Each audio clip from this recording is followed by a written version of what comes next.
My YouTube channel unique classes. तो कैसे हैं आप सभी? आई होप बहुत अच्छे होंगे और आप सभी की प्रेपरेशन भी बहुत अच्छी चल रही होगी। किस चीज़ की? एसओएससी की।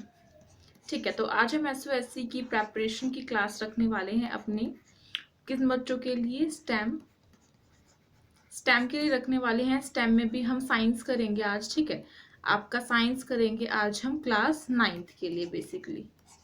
इसके लिए? क्लास 9th के लिए। तो चलिए फटाफट से स्टार्ट करते हैं विदाउट एनी टाइम वेस्ट किए। देखिए, सबसे पहले आपको एक काम करना होता है, ये प्लेलिस्ट है, इसे जाके चेक कीजिए दोनों ही प्लेलिस्ट को। इसमें आपकी सभी प्रेपरेशन कराई गई है। राजकीय प्रतिभा विकास विद्यालय पहले इसका नाम था, चेंज करके अब एसओएससी रख दिया गया है। तो इसमें आपकी क्लास 11th के लिए भी 9th के लिए भी प्रेपरेशन कराई जाती है। फिर आपकी एसओएससी की ऑफिशियल हमने यहाँ पे प्लेलिस्ट बना रखी है, उसे जाके चेक कीजिए। जितने भी सिलेबस है या फिर कोई भी आपको वीडियो चाहिए, जैसे कि क्या चीज़ें आपकी आ सकती हैं, टिप्स कैसी चाहिए, लास्ट कट ऑफ है ना, लास्ट ईयर कट ऑफ। हाँ जी, एक बहुत इंपॉर्टेंट बात कहना चाहूँगी आप सभी से कि आप अपनी लास्ट ईयर की कट ऑफ जाके देखो। लास्ट ईयर की कट ऑफ यानी कि 2021 की कट ऑफ कितनी? 2021 की जो कट ऑफ एसओएससी ने अपनी निकाली थी पिछले साल बच्चों के लिए एसओएससी की, तो उनको जाके देखो। वीडियो मैंने बना रखी है, उसकी लिंक मैं आपको यहाँ पे आइकन में दे दूंगी, ऊपर दिखेगा आपको आइकन में। ठीक है, और साथ ही साथ डिस्क्रिप्शन बॉक्स में भी दे दूंगी। तो फटाफट से जाके उसे चेक करो, जिससे कि एक अंदाजा लग जाता है कि हाँ हमें कितना स्कोर करना है। ठीक है, तो आज बात करें अपने क्वेश्चंस के बारे में। आ जाइए। हाँ जी, हमारा फर्स्ट क्वेश्चन है, the power house of cell is called. अब हमारा जो पावर हाउस होता है किसका? सेल का। वो कौन होता है? इन चार ऑप्शंस में से देख के हमें फटाफट से आंसर देना है। तो पावर हाउस मीन्स हमारा जो सेल है, क्या है? हमारा जो सेल है उसका पावर हाउस कौन होता है? मिटोकॉन्ड्रिया। क्या है? मिटोकॉन्ड्रिया हमारा पावर हाउस है सेल का। बिकॉज जो मिटोकॉन्ड्रिया है वो एनर्जी प्रोड्यूस करता है, यानी कि हमारी बॉडी में वो बहुत मेन रोल करता है प्ले, और साथ ही साथ क्या करता है? एनर्जी प्रोड्यूस करता है, जिसकी वजह से हम जितना भी कुछ इतनी एनर्जी अपनी लगाते हैं, जैसे कि दौड़ने में, भागने में, कूदने में, खेलने में, तो वो एनर्जी कहाँ से मिलती है? जो मिटोकॉन्ड्रिया है हमारे सेल के अंदर, वहीं से हमें एनर्जी मिलती है। और आप सभी को पता होगा मिटोकॉन्ड्रिया इसी शेप में होता है ना, इसके अंदर कुछ ऐसे ऐसे करके होता है मिटोकॉन्ड्रिया। आपने सेल के अंदर देखा होगा डायग्राम में, नहीं देखा है तो आप जाके क्रोम से निकाल सकते हैं। बाय द वे, जो भी यहाँ पे क्वेश्चंस कराया जा रहा है उसका ना प्लीज मुझे आंसर देते रहा करो कमेंट बॉक्स में। ठीक है, और जो आकृति है वो मुझे आंसर देती हैं, तो उनके लिए भाई बहुत अच्छी बात है, वेरी गुड आकृति। आप ऐसे ही आंसर देते रहें, वो हर क्वेश्चन के आंसर देती है, चाहे आंसर गलत हो चाहे सही हो, लेकिन देना बहुत जरूरी होता है। और उन्होंने बिल्कुल अच्छे से डिफाइन किया कि जो क्लोरोफिल है वो एल्गी के अंदर क्यों होती है। तो आप उस वीडियो को जाके चेक कर सकते हैं। ठीक है, हमारा नेक्स्ट क्वेश्चन आ गया है, fire proof plastic uniform worn by fire fighters has a coating of dash to make it fire. यानी कि हमें इस क्वेश्चन में पूछा गया है, देखो, जो हमारे फायर फाइटर्स होते हैं, यानी कि आग लगने पर, जब घर में आग लग जाती है तो हम फायर ब्रिगेड्स को बुलाते हैं, मींस फायर फाइटर्स को। ठीक है, फायर फाइटर्स को बुलाते हैं, तो वो हमारे घर में जो आग लगी हुई होती है उसको बुझा देता है, या फिर कहीं पब्लिक प्लेस पे लग गई है, फॉर एग्जाम्पल कहीं पे भी लग गई है, किसी स्कूल में या फिर कहीं पे भी लग गई है आग, तो फायर ब्रिगेड्स को बुलाया जाता है ताकि वो आग को बुझा सके। अब इन्होंने पूछा है कि जो फायर ब्रिगेड्स है उनकी जो यूनिफॉर्म होती है वो किस फैब्रिक की बनी हुई होती है, यानी कि उसके ऊपर किस फैब्रिक की कोटिंग जो है होती है, किस चीज की कोटिंग होती है उसके ऊपर। तो हमें फटाफट से आंसर देना है। फर्स्ट आपका है ऑप्शन नायलॉन, सेकंड है रियोन, थर्ड है आपका melamine plastic, and fourth है आपका सिल्क। तो correct answer option number C है, मील माइन प्लास्टिक। जो हमारा मील माइन प्लास्टिक होता है उसकी कोटिंग होती है हमारे फायर ब्रिगेड्स की ड्रेसेस पर। ठीक है, यूनिफॉर्म्स पर उसकी कोटिंग होती है। अब जो मील माइन प्लास्टिक है वो क्या करता है, जैसे कि आग लगी हुई है तो वहां पे वो आग को कैच नहीं करता है, उनकी ड्रेसेस में, उनकी यूनिफॉर्म जो होती है उसमें इसकी कोटिंग इसीलिए की जाती है ताकि उनकी ड्रेस जो है वो फायर को कैच ना करे, ताकि उनके कपड़ों में आग ना लगे। क्योंकि अगर वो आए हैं, वो पानी वगैरह डाल रहे हैं, जो भी कुछ वो डालते हैं आग को बुझाने के लिए, तो उनको भी तो लग सकती है। तो उनकी ड्रेस भी किसी चीज ऐसी होनी चाहिए ना कि वो कैच ना करे फायर को। तो मील माइन जो है, मील माइन प्लास्टिक जो है, उसी की कोटिंग होती है उनकी यूनिफॉर्म पे। ठीक है, क्वेश्चन बहुत अच्छा है, आई थिंक आ सकता है। नेक्स्ट आपका फिर क्वेश्चन आ जाता है, क्या है, which among the following is the change seen in girls during puberty. अब हमें यहाँ पे बोला गया है कि इनमें से कौन से चेंजेस जो हैं पबर्टी में देखने में मिलते हैं एक गर्ल के अंदर। ठीक है, गर्ल के अंदर कौन से चेंजेस जो हैं वो पबर्टी की एज पे देखने में मिलते हैं, यानी कि एडोलसेंस की एज में। तो पबर्टी मीन्स जब किशोर अवस्था में, एडोलसेंस यानी कि किशोर अवस्था में जब उनकी एज कितनी होती है, मिनिमम 11 to 13 ईयर्स। ठीक है, इस टाइम पे उनके अंदर पबर्टी जो है आने लगती है, वो मैच्योर होने लग जाते हैं, बॉयज भी गर्ल्स भी। तो उनके अंदर क्या चेंजेस देखने को मिलते हैं, आपका फर्स्ट ऑप्शन है बॉर्डर्ड शोल्डर्स, यानी कि उनके कंधे चौड़े हो जाते हैं, नहीं ऐसा तो नहीं है। सेकंड है क्रैकिंग ऑफ वॉइस, यानी कि उनकी आवाज फटी फटी सुनाई देती है, भारी भारी सी, भरकम भरकम सी, ऐसा भी नहीं है। थर्ड है आपका ब्रेस्ट डेवलपमेंट, हाँ जी, उनकी जो ब्रेस्ट होती है उसका डेवलपमेंट होता है, उसका साइज जो है वो इंक्रीज होता है उनकी ब्रेस्ट का। ठीक है, और फिर लास्ट है आपका ग्रोथ ऑफ फेशियल हेयर, यानी कि उनके चेहरे पर बाल आ जाते हैं, नहीं ऐसा तो नहीं होता है। तो ये जो तीन आपने यहाँ पे देखे मेन, आपने यहाँ पे ये जो, एक मिनट क्लियर कर देती हूँ इसको, हाँ अब समझ में आएगा अच्छे से। आपने यहाँ पे ये जो तीन देखे, ए बी और डी, ये तीनों ही क्या है, ये चेंजेस आते हैं एक बॉय के अंदर। किसके अंदर आते हैं, एक बॉय के अंदर आते हैं ये चेंजेस। और जो आपका ये सी वाला चेंज था, डेवलपमेंट, ब्रेस्ट डेवलपमेंट, ये आता है एक गर्ल के अंदर पबर्टी की एज में। तो आपको ये जो चेंजेस है याद रखने हैं, आपसे क्वेश्चन में पूछा जा सकता है। नेक्स्ट फिर आपका क्वेश्चन है, vaccine for small pox is discovered by, जो स्मॉल पॉक्स है उसके लिए वैक्सीन किसने डिस्कवर्ड की थी, बताइए फटाफट से आंसर मुझे कमेंट बॉक्स में। आपके सेकंड चैप्टर से आया है, माइक्रो ऑर्गेनिजम्स वाले चैप्टर से, हाँ जी। तो आपका करेक्ट आंसर ऑप्शन नंबर 3 होगा, एडवर्ड जेनर। जो एडवर्ड जेनर हैं उन्होंने वैक्सीन डिस्कवर की थी स्मॉल पॉक्स के लिए। अब ये बता देती हूँ कि कब की थी उन्होंने, क्योंकि हमें डेट का भी पता होना चाहिए, क्या पता क्वेश्चन में डेट पूछ लिया जाए। तो डेट थी हमारी 14 मई 1796।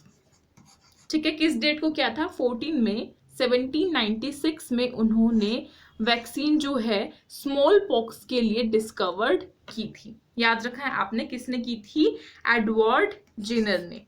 ठीक है, नेक्स्ट क्वेश्चन देखिए। नेक्स्ट आपका क्वेश्चन आ जाता है, which of the following condition is not initially for to growth maize. अभी हमें यहाँ पे पूछा गया है कि इन चारों में से बताओ कि कौन सी जो है वो मेज को उगाने के लिए ज्यादा जरूरी नहीं है। अब मेज को उगाने के लिए ज्यादा जरूरी कंडीशन कौन सी नहीं है यहाँ पे, फर्स्ट ऑप्शन है हाई टेम्परेचर, सेकेंड है ह्यूमिडिटी, थर्ड है आपका लो टेम्परेचर एंड फोर्थ है आपका रेनफॉल। तो जो मेज है, सबसे पहले तो ये बता दूं कि ये क्या है, ये एक खरीफ क्रॉप है। क्या है, खरीफ क्रॉप है।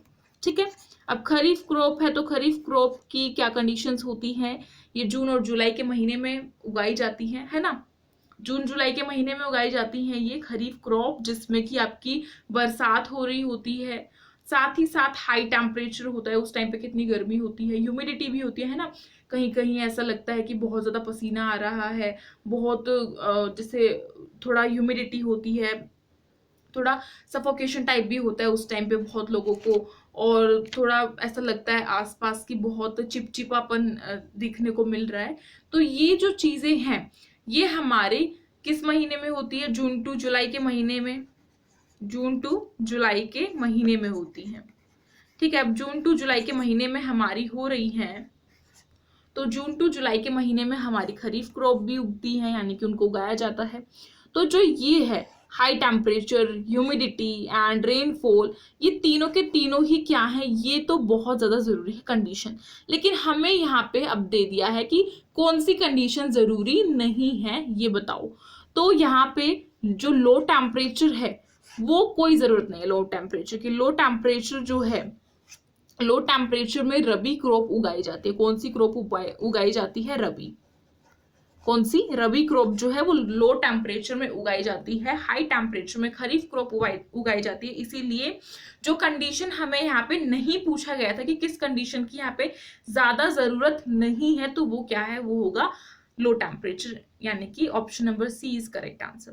नेक्स्ट फिर आपका क्वेश्चन है which of the following is a communicable disease. अब हमें यहाँ पे पूछा गया है कि ये 4 ऑप्शन दे दिए हैं, इनमें से देख के बताओ कि कौन सी कम्युनिकेबल डिजीज है। कम्युनिकेबल डिजीज का मतलब क्या है? कम्युनिकेबल डिजीज का एग्जैक्टली मतलब क्या होता है? कम्युनिकेबल डिजीज का मतलब होता है जो संक्रमित होती है, यानी कि जो फैलने वाली होती है। फॉर एग्जाम्पल अगर मुझे है तो किसी और को भी हो सकता है जो मेरे कांटेक्ट में आएगा। जैसे कि वो वाटर से हो सकती है, जैसे कि मेरा जूठा पानी पी लिया हो किसी ने, एयर से भी हो सकती है। आसपास जो मेरे कांटेक्ट में आता है, मेरे पास आके बैठता है, बातें करता है या फिर मुझे टच करता है, तो उसको वो डिजीज हो जाएगी अगर मुझे भी है तो। अब हमें उस डिजीज का नाम बताना है, तो कौन सी है वो? आपका करेक्ट ऑप्शन बी होगा, चिकन पॉक्स। जो चिकन पॉक्स है हमारा, वो कम्युनिकेबल डिजीज है, यानी कि वो फैलने वाली डिजीज है। एक पर्सन से दूसरे पर्सन को हो सकती है अगर वो उस पर्सन के कांटेक्ट में आए जिसको ये डिजीज है, यानी कि जिसको चिकन पॉक्स है। तो क्लियर है यहां से। नेक्स्ट फिर आपका है the largest planet in the solar system is. अब हमें यहाँ पे पूछा गया इन 4 ऑप्शंस में से देख के बताओ जो लार्जेस्ट प्लैनेट है सोलर सिस्टम का वो कौन सा है। तो लार्जेस्ट प्लैनेट कौन सा है? लार्जेस्ट प्लैनेट है जुपिटर। कौन सा है? जुपिटर। इसलिए ऑप्शन नंबर सी करेक्ट है। Jupiter is largest planet in the solar system. ये तो बात क्लियर है कि जुपिटर हमारा लार्जेस्ट प्लैनेट है, लेकिन लार्जेस्ट नंबर ऑफ सैटेलाइट्स जो हैं, लार्जेस्ट नंबर ऑफ सैटेलाइट्स जो है वो सैटर्न के पास है। ये भी आपको पता होना चाहिए, मैंने क्वेश्चन करा रखा है। जो सैटर्न है उसके पास लार्जेस्ट नंबर ऑफ सैटेलाइट्स है। तो अगर इस तरीके से क्वेश्चन आए कि लार्जेस्ट नंबर ऑफ सैटेलाइट्स किसके पास है, तो सैटर्न के पास है सबसे ज्यादा। और लार्जेस्ट प्लैनेट कौन सा है? लार्जेस्ट प्लैनेट हमारा जुपिटर है। कौन सा है? जुपिटर है। ठीक है, करेक्ट है। चलिए नेक्स्ट क्वेश्चन पे चलते हैं। नेक्स्ट फिर आपका क्वेश्चन आ जाता है क्लोरोफ्लोरोकार्बन इज यूज्ड इन। अब हमारी जो क्लोरोफ्लोरोकार्बन है, क्लोरोफ्लोरोकार्बन से मतलब है CFCS। CFCS जो है वो मेनली किन किन चीजों में यूज की जाती है? तो फर्स्ट ऑप्शन आपका रेफ्रिजरेटर, सेकंड है एयर कंडीशनर, थर्ड है परफ्यूम एंड फोर्थ है ऑयल। तो रेफ्रिजरेटर यानी कि जो आपके रेफ्रिजरेटर फ्रीज होते हैं, है ना, घर में हमारे किचन में होते हैं, जिससे कि हमारा जो खाने पीने का सामान है वो खराब ना हो, तो उसमें भी क्लोरोफ्लोरोकार्बन का यूज होता है। एयर कंडीशनर्स मींस AC, जिसकी हमें गर्मियों में सबसे ज्यादा नीड होती है, सबसे ज्यादा जरूरत होती है हमें AC की, एयर कंडीशनर की। बहुत मजा भी आता है, लेकिन वो जो है वो क्या करते हैं, वो CFCS जो कार्बन डाइऑक्साइड है उसको रिलीज करते हैं, बिकॉज इसमें CFCS कार्बन डाइऑक्साइड जो है वो यूज होती है। ठीक है, करेक्ट है। CFCS यानी कि क्लोरोफ्लोरोकार्बन, करेक्ट है। CFCS का मतलब होता है क्लोरोफ्लोरोकार्बन, जो है वो इन तीनों में यूज होती है। परफ्यूम्स जो हम लगाते हैं जिससे बहुत अच्छी फ्रेग्रेंस आती है, उनमें भी ये यूज होती है। तो ऑप्शन नंबर डी करेक्ट है, ऑल। चलिए नेक्स्ट क्वेश्चन देखते हैं। याद रखना है कि क्लोरोफ्लोरोकार्बन किन किन चीजों में यूज होती है। नेक्स्ट आपका क्वेश्चन आ जाता है which of the following is not a oviparous animal. जो ओविपेरस एनिमल है वो इनमें से कौन से नहीं है, हमसे ये पूछा गया है। तो इन 4 ऑप्शंस में से देख के फटाफट से बता दो। अब सबसे पहले समझना पड़ेगा कि ओविपेरस एनिमल्स होते कौन से हैं। ओविपेरस एनिमल्स वो होते हैं जो कि एग देते हैं, जो कि एग प्रोड्यूस करते हैं, रिप्रोड्यूस करते हैं। जैसे कि हमारी हैन हो गई, हमारे फिश हो गई, हमारे फ्रॉग हो गया, ठीक है, ये सब क्या देते हैं, ये एग देते हैं। फिर एग में से क्या निकलता है, एग में से निकलता है बाद में बेबी, बहुत टाइम बाद। ठीक है, तो ये हो गया ओविपेरस। लेकिन यहाँ पे हमें ये तो सही दिख रहा है कि हैन, फ्रॉग और सिल्क वॉर्म जो है ये तीनों ही ओविपेरस है, लेकिन हमें यहाँ पे नॉट पूछा गया है, तो नॉट यानी कि काउ, काउ जो है वो वाइविपेरस है। वाइविपेरस अब क्या होते हैं भाई, इन्हें भी समझना पड़ेगा, जो कि एग ना देकर सीधा बच्चा देते हैं, बेबी देते हैं, बेबी रिप्रोड्यूस करते हैं, उनको हम वाइविपेरस कहते हैं। जैसे कि हमारी काउ हो गई, हमारे ह्यूमंस हो गए, ठीक है, कौन, ह्यूमंस, और कैट है, डॉग है ना, ये सभी जो है वाइविपेरस है और ओविपेरस, समझ में आ गया। अब नेक्स्ट आपका क्वेश्चन आ जाता है, which star is nearest to the earth. हमें यहाँ पे पूछा गया है कि कौन सा स्टार जो है, कौन सा स्टार जो है वो अर्थ के सबसे नियरेस्ट यानी कि सबसे पास में होता है, सबसे क्लोज में होता है, तो कौन सा होता है।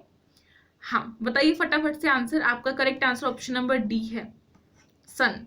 अब आप कहेंगे सन, सन एक स्टार है, हाँ जी, सन जो है, सन को हम क्या बोलते हैं, सन को हम एक स्टार भी बोलते हैं, और सन जो है, सन सबसे बड़ा स्टार है। क्या है, सबसे बड़ा स्टार कौन है, सबसे बड़ा स्टार है हमारा सन, और जो नियरेस्ट है अर्थ के वो भी सन ही है, तो सन को हम स्टार भी बोलते हैं। इस तरीके से घुमा फिरा के भी आ सकता है कि सबसे बड़ा स्टार कौन सा है सोलर सिस्टम में, तो वो है सन, और जो स्टार है वो सबसे नजदीक अर्थ के कौन सा है, तो वो भी है सन, ठीक है। नेक्स्ट क्वेश्चन, अरे अब तो क्वेश्चन ही खत्म हो गए हैं। हाँ तो मेरे ख्याल से वीडियो पसंद आई होगी, अगर आई हो तो लाइक कर दीजिएगा, नहीं आई है तो डिसलाइक भी कर सकते हैं, फिर शेयर कर दीजिएगा अपने फ्रेंड्स में, एंड न्यू है तो सब्सक्राइब कर लीजिए हमारे चैनल को, साथ ही बेल आइकन को कर दीजिए प्रेस, जिससे कि न्यू वीडियोस की नोटिफिकेशन आती रहे, और टेलीग्राम ग्रुप को जाके ज्वाइन कर लीजिए, लिंक आपको डिस्क्रिप्शन बॉक्स में गिवन है, वहां से जाके ज्वाइन कीजिए। एंड वीडियो पसंद आई हो तो कमेंट करके ज़रूर बताइएगा कि वीडियो कैसी लगी, ठीक है, कॉमेंट करके ज़रूर बताना है कि वीडियो कैसी लगी है आप सभी को। चलिए, thank you for watching this video, मिलते हैं न्यू वीडियो के साथ, तब तक के लिए ऐसे ही मेहनत करते रहिए और अपनी अच्छे से तैयारी कीजिए।